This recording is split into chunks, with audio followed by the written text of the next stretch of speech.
Dans 70% des cas, madame repart avec la maison. Alors c'est pas moi qui le dis, c'est un mec sur internet.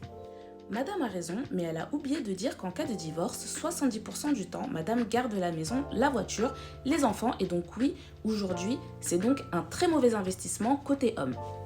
Alors juste pour vous donner un petit peu de contexte, ce commentaire était sous une vidéo où parlait Kissy Perron, je vous mettrai son hâte dans les commentaires, qui est courtière et en fait elle expliquait simplement voilà, que c'est important d'acheter en couple, etc. Et donc on a ce monsieur, j'ai caché son nom parce que voilà, je vais pas dire des choses qui vont le mettre beaucoup en valeur. C'est que apparemment dans 70% des cas, eh bien en fait quand on achète un bien en couple, c'est la femme qui repartirait avec la maison. Sous-entendu, limite gratuit. Et donc les femmes en bonne michetonneuse achèteraient avec les hommes pour, en cas de séparation, récupérer la maison gratuitement. Source du chiffre, t'inquiète. Vous connaissez bien cette institut de recherche.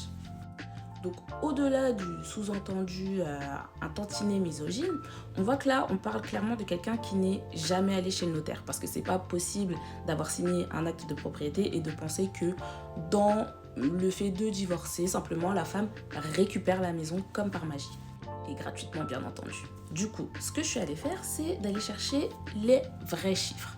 Donc, j'ai trouvé les chiffres de l'INSEE. J'espère que c'est une source suffisamment fiable pour vous. Et bon, le seul problème, c'est que ça date de 2017, mais je pense pas que ça ait changé dans des proportions énormes. Donc, je vais commencer par vous montrer ce tableau. Bon, ok, c'est pas un tableau, c'est un graphique, mais vous avez compris.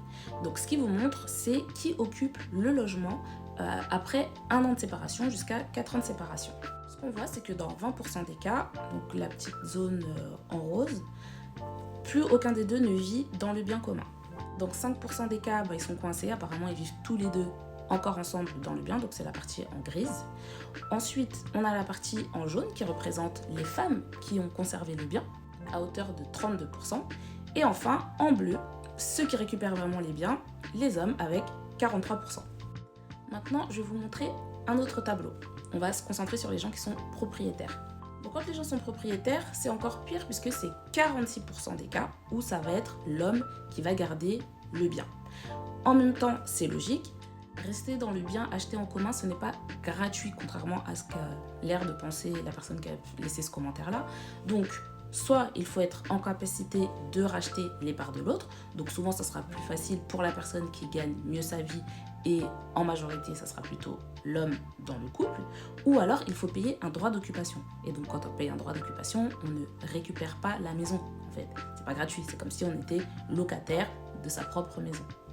Donc en conclusion, non, dans 70% des cas, ce ne sont pas les femmes qui récupèrent la maison, et même dans le cas où elles le récupèrent, et que ce soit la femme ou l'homme, c'est pas magique, il faut racheter ses parts, ça se passe chez le notaire, pas par magie au tribunal.